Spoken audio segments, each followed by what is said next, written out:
আমরা আজকে ক্যাম্পাস থেকে প্রায় 30 কিলোমিটার দূরে তানোরে আসছি। আমরা একটা গ্রামের এই রাস্তা দিয়ে হাঁটতেছি।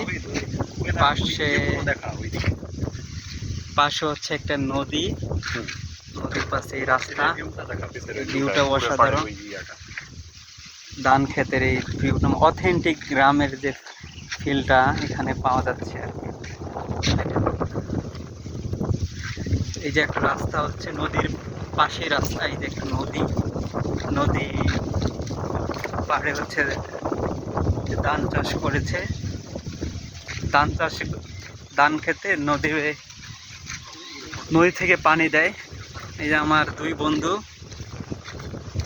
এদেরকে সাথে নিয়ে আসছি। অথেন্টিক গ্রামের ফ্লেভারটা আমরা তিনজন একসাথে নিচ্ছি।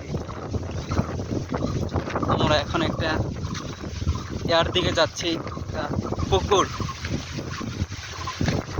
না, এটা ফিশারি হবে, বিভিন্ন মাছ এখানে চাষ করে। আমরা এই রাস্তা ধরে হাঁটতেছিলাম, এখানে ছবি তোলাবো আমরা এখন।